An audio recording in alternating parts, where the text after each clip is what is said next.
Hello guys, before we start, don't forget to like and subscribe for Clay Reddit channel.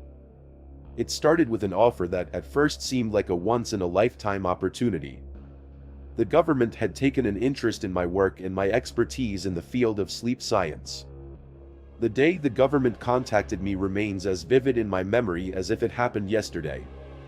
I was in my lab surrounded by stacks of research papers, half-empty coffee cups, and the incessant hum of machines diligently monitoring the sleeping patterns of lab rats. My life then revolved around REM cycles, circadian rhythms, and insomnia. That morning, the email arrived, hidden amongst the usual slew of science newsletters and vendor promotions. Its subject line, "An opportunity of interest," stood out amidst the clutter. The sender was a nondescript .gov address. I remembered clicking on it more out of curiosity than anything else. Subject: An opportunity of interest. Dear Dr. Natalie Garza, we hope this email finds you in good health. We write to you from the Department of Defense, recognizing your pioneering work and profound expertise in the field of sleep science, particularly your research related to insomnia. We are about to embark on a classified and vitally important research project, provisionally named Project Nocturne. The focus of the study is to gain a comprehensive understanding of insomnia, its effects, and potential methods to mitigate or even utilize such conditions for various applications. We believe that your knowledge and experience make you an ideal candidate for leading this project. We assure you that this endeavor has the potential to significantly advance our understanding of sleep disorders and could provide relief for many who struggle with these conditions. However, due to the sensitive nature of this project, we are currently unable to provide more details via email. A representative from our department will be contacting you via phone shortly to discuss this opportunity in more depth and answer any questions you may have. We look forward to potentially working with you and utilizing your expertise to make strides in this important field of study. Sincerely, Agent Michael Richardson, Department of Defense. Suddenly, the phone in my office rings. Dr. Garza, speaking, I announced. Good afternoon. Dr. Garza, this is Agent Michael Richardson from the Department of Defense. I trust you've received our email. Yes, I just read it, I replied, glancing over at my computer screen where the message was still open. I'm glad, as the email outlined, we're working on a very important project relating to insomnia, which we believe is well aligned with your area of expertise. Given your exceptional reputation in the field, we thought you would be the ideal candidate to lead this. His words, as flattering as they were, left me with more questions than answers. Your email was intriguing, Agent Richardson, but it lacked specific details. Can you tell me more about what this project entails? I understand your curiosity, Dr. Garza, he responded, his voice steady and professional. Unfortunately, due to the sensitive nature of the study, I'm unable to share further details over the phone. We'd like to arrange a meeting in person where we can discuss everything in detail. We hope this would also give you an opportunity to view the facilities and meet the team. His offer to meet and see the facility was enticing. I had a million questions, and it seemed this was the only way to get answers. After a moment of silence, I made my decision. I appreciate the offer. Agent Richardson, let's arrange that meeting. Excellent. Dr. Garza, I'm certain you won't regret this decision.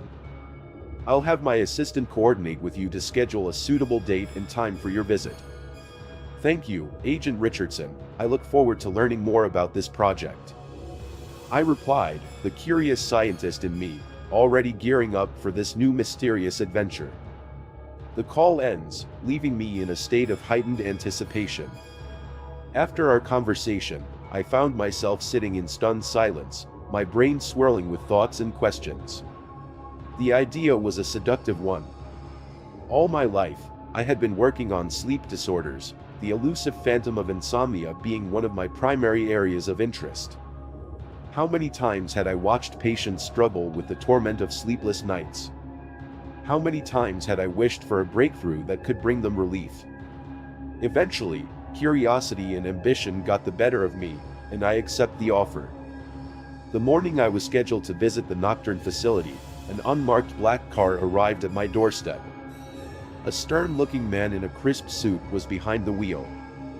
He only offered a curt nod when I approached, not bothering with pleasantries.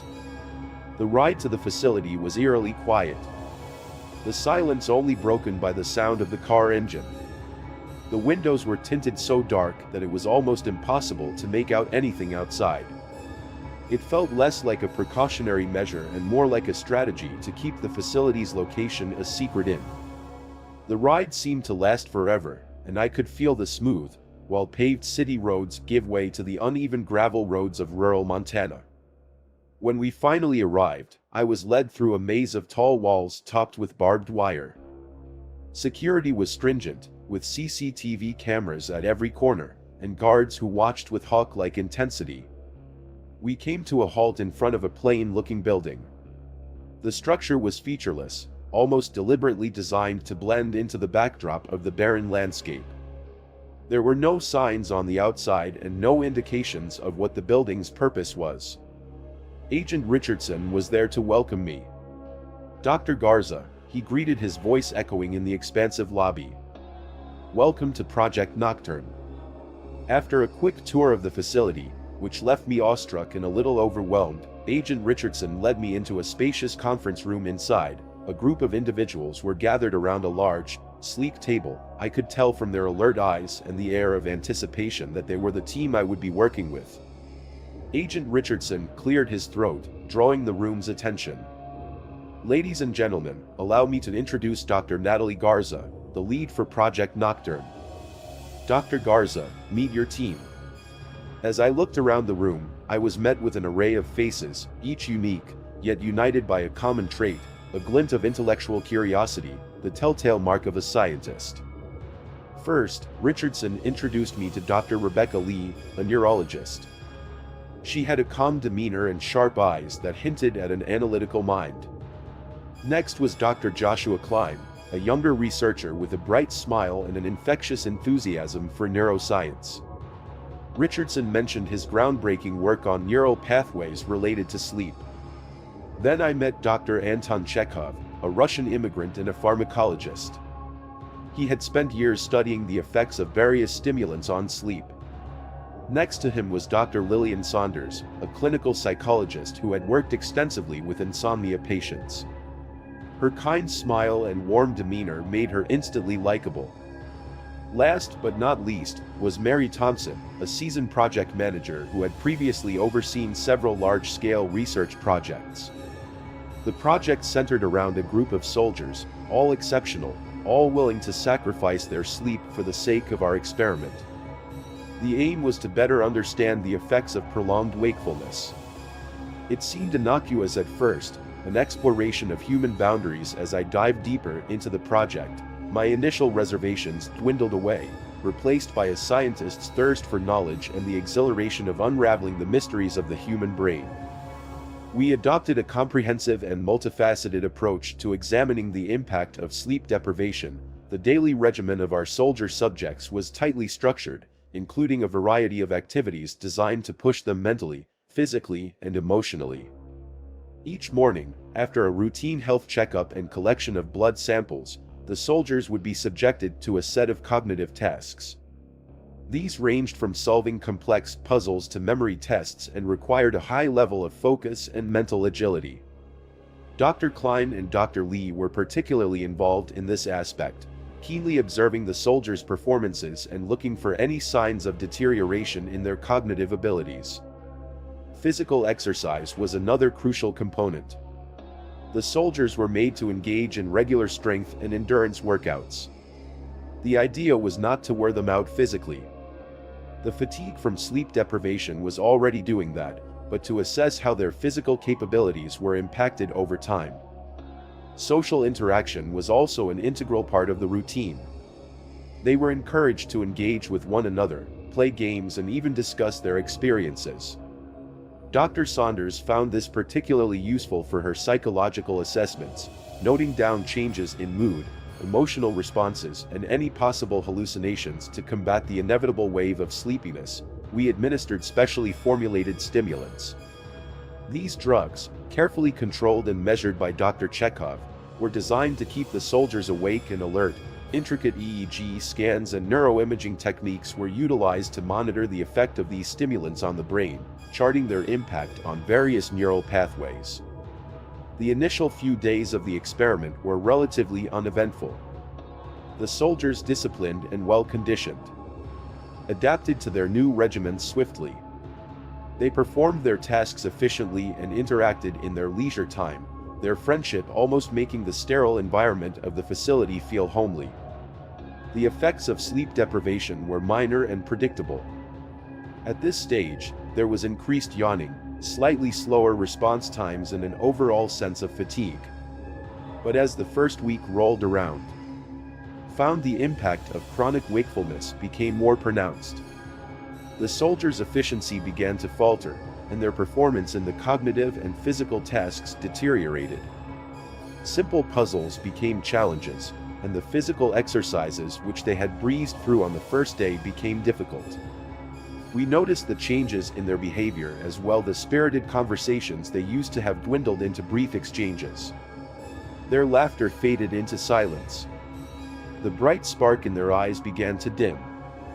Some started displaying signs of irritability, snapping at minor annoyances, while others became more withdrawn. By the end of the second week, the soldiers were almost unrecognizable from the men they were at the start. Their movements had become sluggish, their speech slurred and slow.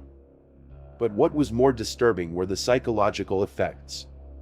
They began to experience vivid hallucinations, their sleep-starved brains blurring the line between reality and dreams.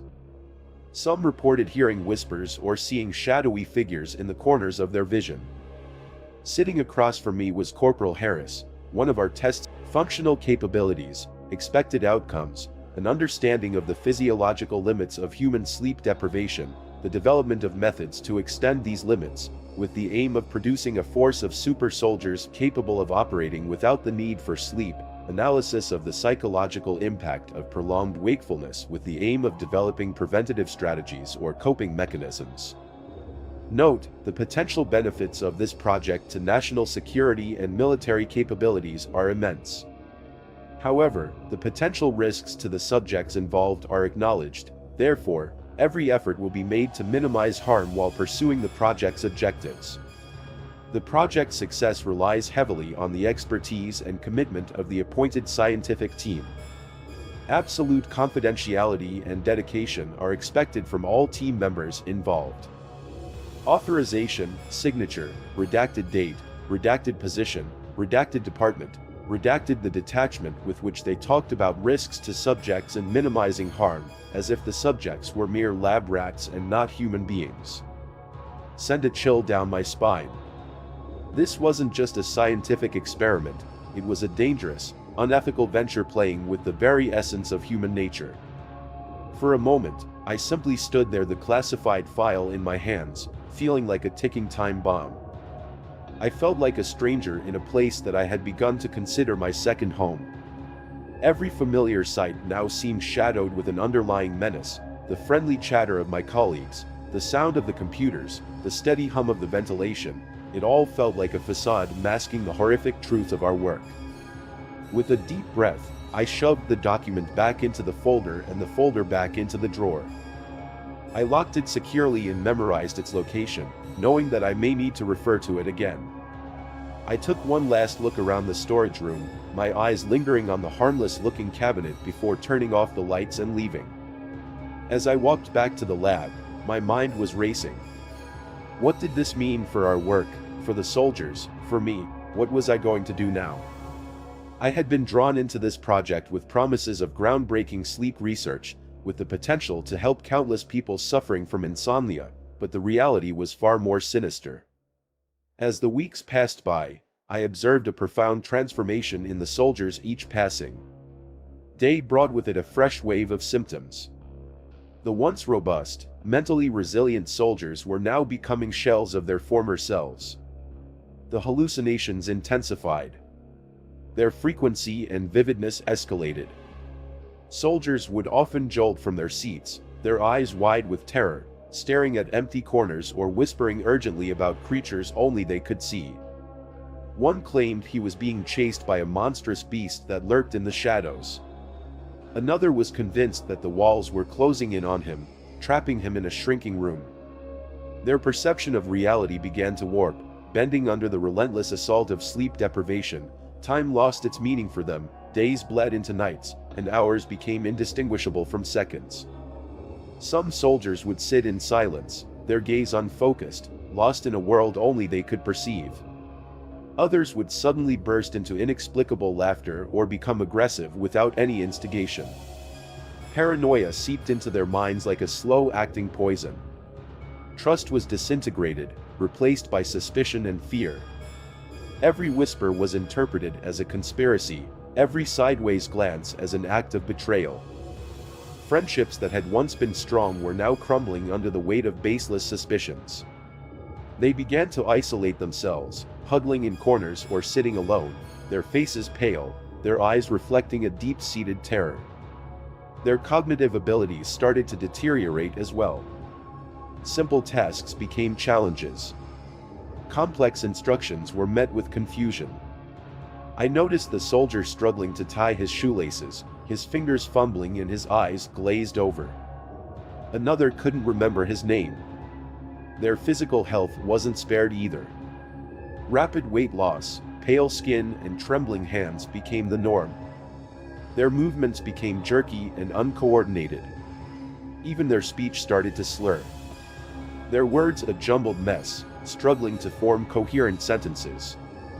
What was most chilling, however, was the change in their personalities. These were men who had once been full of life, brimming with energy and courage. Now they were barely recognizable. Their spirit, their sense of self, was slowly being eroded, leaving behind a haunting emptiness.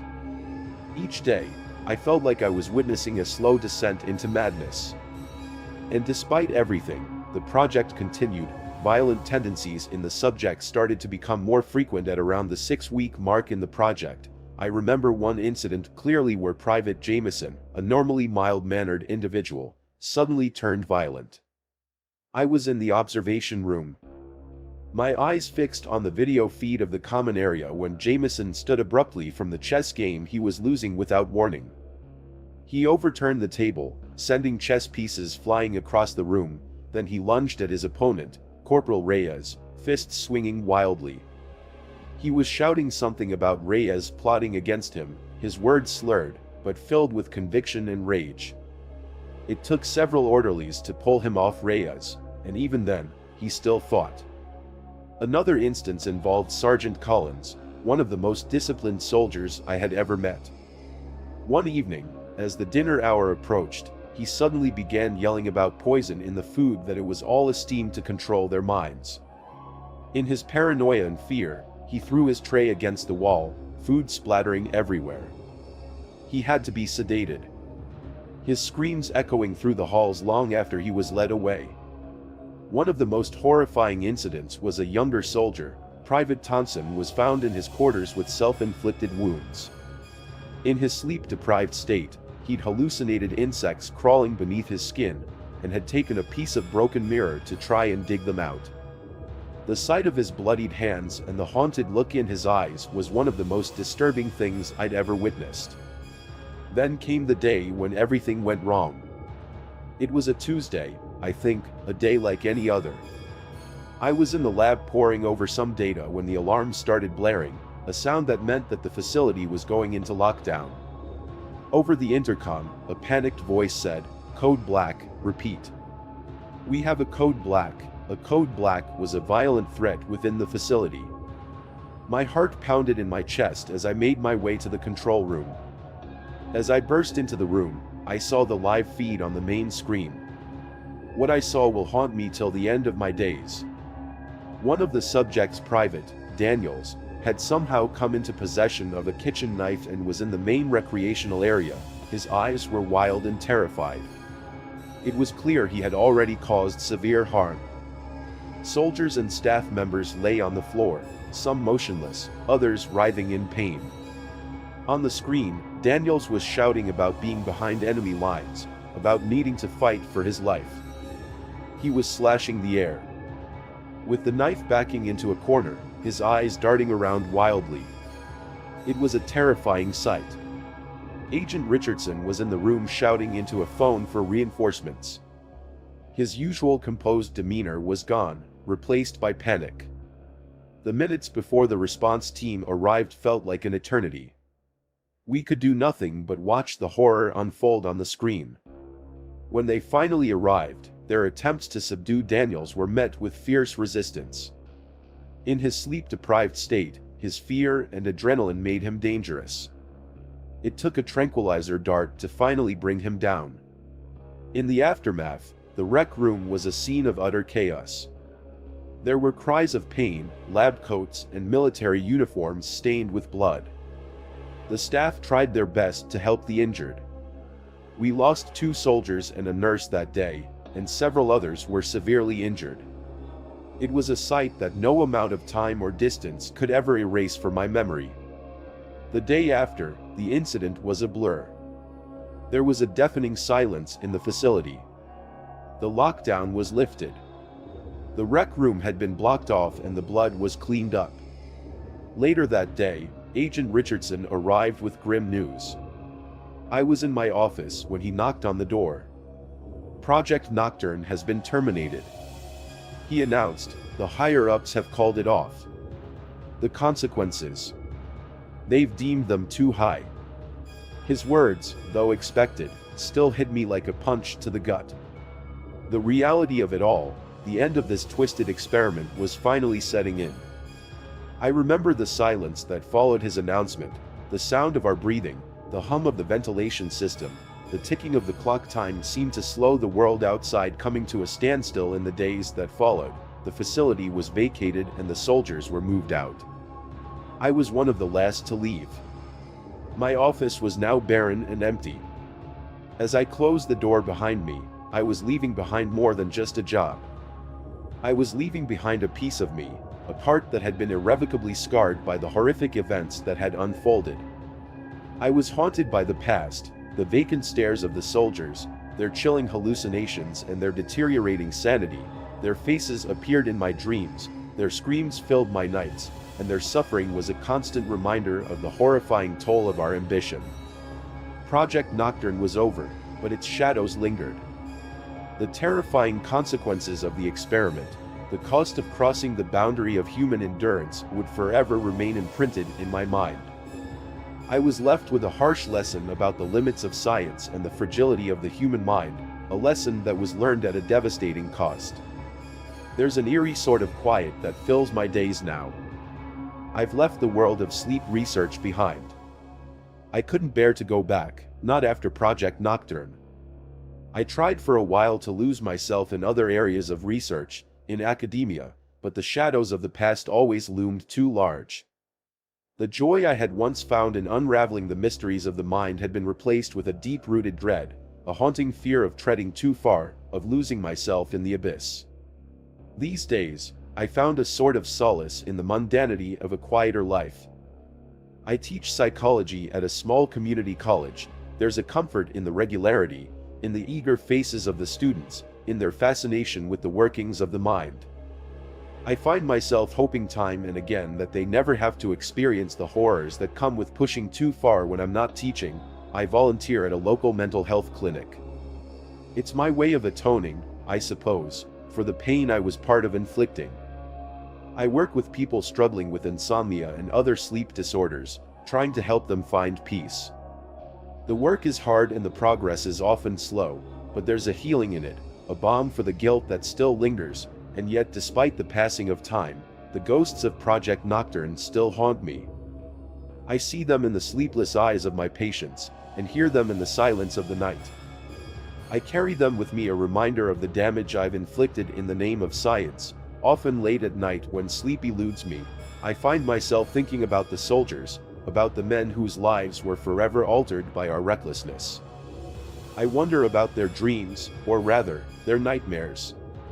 I wonder if they too are haunted by those days and sleepless nights, if they too carry the burden of a past that refuses to be forgotten. But through it all, I've found a sort of acceptance, a resigned understanding, of the path I've walked, I've come to realize that the scars of the past are a part of me, a dark chapter of my life that helped shape the woman I've become.